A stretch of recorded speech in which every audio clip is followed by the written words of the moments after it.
Impostor Assassin, a thriller novel by Warren Brown, Part 2. There could be a body lying hidden somewhere in this place, I thought to myself. The room was overcrowded. There were books and papers everywhere. The floor could not be seen. There was not enough space to walk through the room to get to the window. Somehow, Grandma managed to open that window every morning since Grandfather passed away tragically a year ago when he surprised a burglar at home. There were books everywhere you looked. The room resembled a study, a library, or a publishing house in disarray. It must have been a year since my grandfather passed away. I was very close to my grandfather, and I can still clearly remember all the stories he would tell us about his years in the war when we were growing up as children. Grandpa Joe was always hammering away on his old Remington typewriter. Grandma always complained about all the stacks of scrapbooks, manuscripts, notes, and piles of papers which he would stack in all corners of the bedroom, the living room, and there were even a few mounds of books climbing their way up to the ceiling. Grandpa Joe had so many stories to tell us as we were growing up. Some were fairy tales, some were science fiction, and some were great thrillers.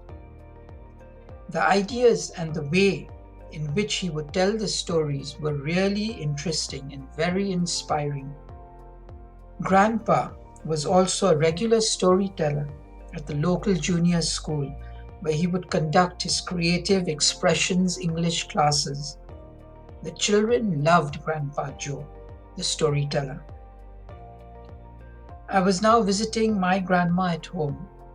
I looked around the house and noticed that nothing was removed in the house. All the books, papers, and stacks of manuscripts were still lying around in every corner of the home. I felt a great sadness well up inside me as I wondered to myself, what would happen to all Grandpa's writings? No one would ever see them or even know they existed. Grandma came with a warm cup of tea and a tray of homemade muffins for me. "Richard, how is the family?" asked Grandma Doris. "Your sister Mary visited me a week ago. She's working in a publishing house." "They're okay. I haven't spoken to Mary in a while," I said. "Yes, I know you both had a falling out, but it's time to make up." "How is David doing now?" asked Grandma. "Was he older than you or is he the younger brother?" "David's younger than me and he's working in Canada as a construction manager. He's very successful and he loves his job." "Are you still working at the local post office?" "Yes, I'm still working there, Grandma. You had better find another job, son. There is no job security working at the post office nowadays, at the rate at which the government keeps closing them down." "Grandma, what do you plan to do with Grandpa's papers, books, and manuscripts?" "I really don't know what to do with all his papers and books. Do you have any ideas, Richard?" she asked me expectantly. "I can take them all and store them away in the corner of the study so that I can look through the manuscripts when I'm on leave from work." "Will you be getting any leave this Easter and Christmas?" asked Grandma. "I'll take a few days off for my annual leave in August." "Richard, you can come and stay here with me for a few days if you like. I'll prepare your favorite dishes for you." "That's a great idea, Gran," I said, giving her a hug.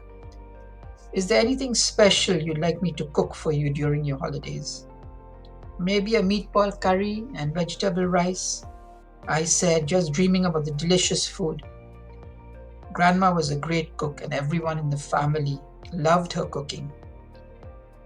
We had relatives and friends from Canada, New Zealand, and Australia who would visit my grandparents at home just to taste Grandma's excellent dishes.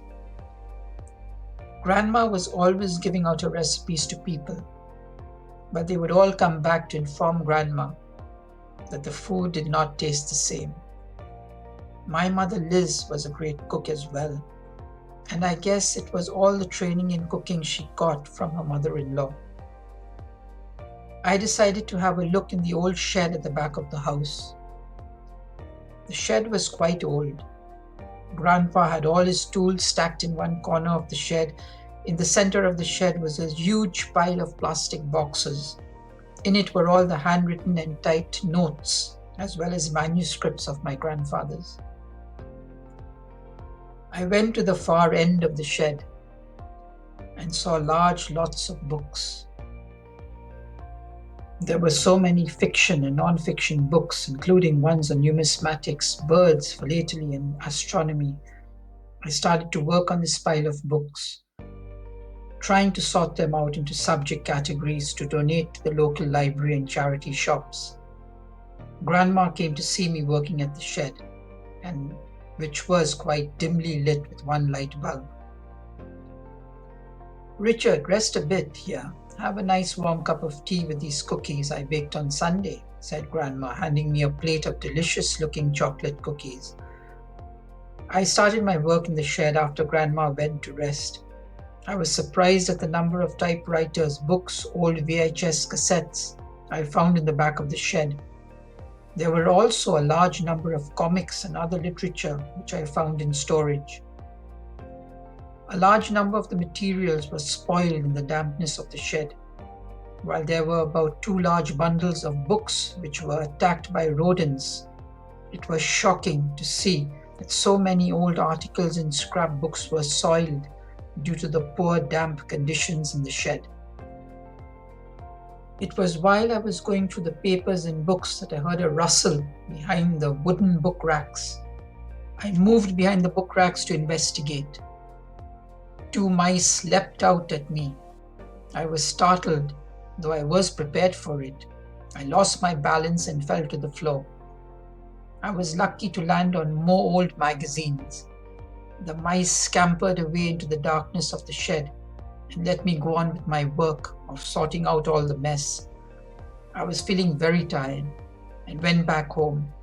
I returned at the weekend when I had Sunday off from my work at the post office.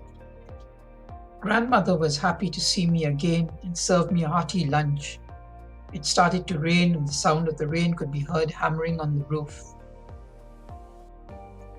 "Richard, why don't you stay and watch something on TV till the rain stops, and then you can go to the shed to sort out more of the books," said Grandma, as she offered me another cup of tea. "Thanks, Grandma, that's a good idea. I will go and watch one of Granddad's DVDs in the living room till the rain stops."